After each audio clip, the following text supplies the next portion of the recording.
ഓം നമഃശിവായ.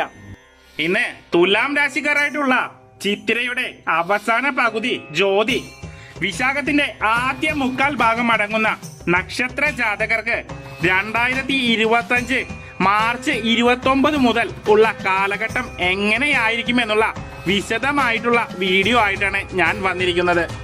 2025 March 29 ശനിയാഴ്ച രാത്രി 11:01 കുംഭം രാശിയിൽ നിന്നും മീനൻ രാശിയിലേക്ക് മാറുന്നു. ഏകദേശം 30 വർഷത്തിന് ശേഷമാണ് ശനി വ്യാഴത്തിന്റെ വീടായ മീനം രാശിയിലേക്ക് സഞ്ചരിക്കാൻ പോകുന്നത്. നിങ്ങളുടെ ജാതകത്തിൽ ശനിയുടെ സ്ഥാനം അനുസരിച്ച് ഇവിടെ പറയുന്ന ഫലങ്ങളിൽ വ്യത്യാസം ഉണ്ടാകാം. പൊതുവായിട്ട് പറയുകയാണെങ്കിൽ നിങ്ങളുടെ ജന്മരാശിക്കും ലഗ്നത്തിനും അനുസരിച്ചായിരിക്കും ഓരോ ഫലങ്ങളും കിട്ടുക. കേതുർദശ നടക്കുന്ന വ്യക്തികളാണെങ്കിൽ ഇപ്പോൾ നടക്കുന്ന ദശ കൊണ്ട് യാതൊരുവിധ മാറ്റവും ഉണ്ടാവില്ല. നിങ്ങളുടെ ജാതകം പരിശോധിച്ചാൽ മാത്രമേ ശനി രാശിമാറ്റം നിങ്ങൾക്ക് എങ്ങനെയാണെന്ന് വിശദമായി മനസ്സിലാക്കാൻ സാധിക്കൂ. പൊതുവെ പറഞ്ഞാൽ തുലാം രാശിക്കാർക്ക് ഒരു സുവർണ കാലഘട്ടമാണ് ഇനി വരാൻ പോകുന്നത്.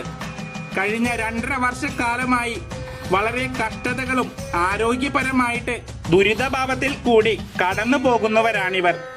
ഈ വർഷം മെയ് 14 നടക്കുന്ന വ്യാഴത്തിന്റെ സംക്രമവും മാർച്ച് 29 നടക്കുന്ന ശനിമാറ്റവും തുലാം രാശിക്കാരെ ഉയരങ്ങളിലേക്ക് നയിക്കാൻ കൊണ്ടുപോകുന്നതാണ്. ശനി 6ാം ഭാവത്തിലേക്കും വ്യാഴം ഇടവത്തിൽ നിന്നും മിഥുനം രാശിയിലേക്കും അതായത് 9ാം ഭാവത്തിലേക്കും വരുന്നു. ഈ ശനിമാറ്റം വളരെയധികം അനുകൂലമായ ഫലങ്ങളാണ് നൽകാൻ പോകുന്നത്. ദീർഘകാലമായി നിന്നിരുന്ന കടക്കെണിയിൽ നിന്നും മോചനം ലഭിക്കുന്നതാണ്. ജോലി സംബന്ധമായി നിലനിന്നിരുന്ന അലച്ചിലുകൾ എല്ലാം മാറി മേലാധികാരികളുടെ പ്രീതി ഉണ്ടാകുവാനും സാധ്യതയുണ്ട്. പുതിയ ജോലി മാറുവാൻ ആഗ്രഹിക്കുന്നവർക്ക് നല്ല അവസരങ്ങൾ വന്നു ചേരുകയും ശമ്പള വർധനവ് ഉണ്ടാകുകയും ചെയ്യുന്നതാണ്. പഠനം കഴിഞ്ഞ് ജോലിക്ക് ശ്രമിക്കുന്ന വിദ്യാർത്ഥികൾക്ക് നല്ല അവസരങ്ങൾ ലഭിക്കുന്നതായിരിക്കും. ധനസംബന്ധമായി നിന്നിരുന്ന എല്ലാ തടസ്സങ്ങളും മാറി ജീവിതത്തിൽ ഉയർച്ച ഉണ്ടാവുന്നതാണ്. ചിലർക്ക് പുതിയ വാഹനം, വസ്തു, വീട് എന്നിവ വാങ്ങാൻ സാധ്യത കാണുന്നു. പുതിയ സംരംഭങ്ങൾ തുടങ്ങാനും നിലവിലെ ബിസിനസ് ഉയർച്ചയിലേക്ക് എത്തിക്കുവാനും ഉള്ള യോഗം കാണുന്നുണ്ട്. വ്യാഴം ഭാഗ്യസ്ഥാനത്തേക്ക് വരുന്നത് കൊണ്ട് തന്നെ അത്യുത്തമമായ സാമ്പത്തിക പുരോഗതിയും ഇറങ്ങുന്ന എല്ലാ കാര്യങ്ങളും സുനിശ്ചിതമായ കാര്യവിജയവും വന്നു ചേരുന്നതാണ്. അപ്പോൾ ധൈര്യമായിട്ട് പുതിയ കാര്യങ്ങളിലേക്ക് ഇറങ്ങിക്കൊള്ളൂ. ഒന്നിനും ഒരു തടസ്സങ്ങളും ഉണ്ടാവില്ല.